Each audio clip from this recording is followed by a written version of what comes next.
अब युद्ध कांड के सर्ग 98 में हम अंगद के द्वारा महापार्श्व के वध का वर्णन सुनेंगे। सुग्रीव के द्वारा महोदर के मारे जाने पर उनकी ओर देखकर महाबली महापार्श्व के नेत्र क्रोध से लाल हो गए। उसने अपने बाणों द्वारा अंगद की भयंकर सेना में हलचल मचा दी। वह राक्षस मुख्य मुख्य वानरों के मस्तक धड़ से काट काट कर गिराने लगा, मानो वायु वृंत या डंठल से फल गिरा रहा हो। क्रोध से भरे हुए महापार्श्व ने अपने बाणों से कितनों की बाहें काट दी और कितने ही वानरों की पसलियां उखाड़ दी। महापार्श्व की बाण वर्षा से पीड़ित हो बहुत से वानर युद्ध से विमुख हो गए। सबकी चेतना जाती रही। उन राक्षसों से पीड़ित वानर सेना को उद्विग्न हुई देख महान वेगशाली अंगद ने पूर्णिमा के दिन समुद्र की भांति अपना भारी वेग प्रकट किया। उन वानर शिरोमणियों ने सूर्य की किरणों के समान दमकने वाला एक लोहे का परिघ उठाकर महापार्श्व को दे मारा। उस प्रहार से महापार्श्व की शुद्ध बुद्ध जाती रही और वह मूर्छित हो सारथी सहित रथ से नीचे जा पड़ा। इसी समय काले कोयले के ढेर के समान कृष्ण वर्ण वाले महान पराक्रमी और तेजस्वी ऋक्षराज जामवन ने मेघों की घटा के सदृश अपने यूथ से बाहर निकलकर कुपित हो एक पर्वत का शिखर के समान विशाल शिला हाथ में ले ली और उसके द्वारा उस राक्षस के घोड़ों को मार डाला तथा उसके रथ को भी चूर्ण कर दिया। 2 घड़ी बाद होश में आने पर महाबली महापार्श्व ने बहुत से बाणों द्वारा पुनः अंगद को घायल कर दिया और जामवान की छाती में भी 3 बाण मारे। इतना ही नहीं, उसने रीछों के राजा गवाक्ष को भी बहुत से बाणों द्वारा छत विछत कर दिया। गवाक्ष और जामवान को बाणों से पीड़ित देख अंगद के क्रोध की सीमा न रही। उन्होंने भयंकर परिघ हाथ में ले लिया। उनका वह परिघ सूर्य की किरणों के समान अपनी प्रभा बिखेर रहा था।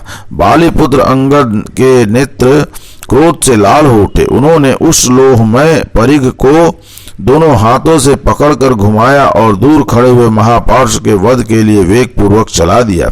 बलवान वीर अंगद के चलाए उस परिघ ने राक्षस महापार्श्व के हाथ से बाण सहित धनुष और मस्तक से टोप गिरा दिए।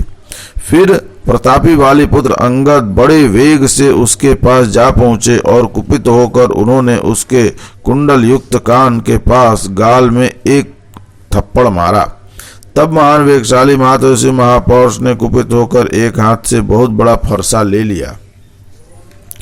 उस फरसे को तेल में डुबोकर साफ किया गया था और वह अच्छे लोहे का बना हुआ था। वह सुदृढ़ था। राक्षस महापार्श्व ने अत्यंत कुपित हो वह फरसा बालीपुत्र अंगद पर दे मारा। उसने अंगद के बाएं कंधे पर बड़े वेग से उस फरसे का प्रहार किया, परंतु रोष से भरे हुए अंगद ने कतराकर अपने को बचा लिया और फरसे को व्यर्थ कर दिया। तत्पश्चात अत्यंत क्रोध से भरे हुए वीर अंगद ने, जो अपने पिता के समान ही पराक्रमी थे, वज्र के समान मुट्ठी बांधी। वे हृदय के मर्म स्थान से परिचित थे, अतः उन्होंने उस राक्षस के स्तनों के निकट छाती में बड़े वेग से मुक्का मारा, जिसका स्पर्श इंद्र के वज्र के समान असह्य था। उनका वह घूंसा लगते ही उस महासमर में राक्षस महापार्श्व का हृदय फट गया और वह मरकर पृथ्वी पर गिर पड़ा। उसके मरकर पृथ्वी पर गिर जाने के पश्चात उसकी सेना विक्षुब्ध हो उठी तथा समरभूमि में रावण को भी महान क्रोध हुआ।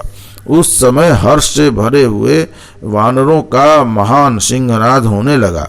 वह अट्टालिकाओं तथा गोपुरों सहित लंकापुरी को फोड़ता हुआ सा प्रतीत हुआ। अंगद सहित वानरों का वह महानाद इंद्र सहित देवताओं के गंभीर घोष सा जान पड़ता था।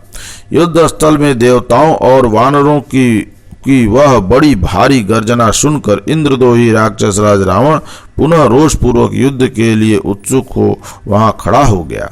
इस प्रकार युद्ध कांड के सर्ग 98 का यह कांड पूरा हुआ, सर्ग पूरा हुआ। बोलिए राजा रामचंद्र की जय।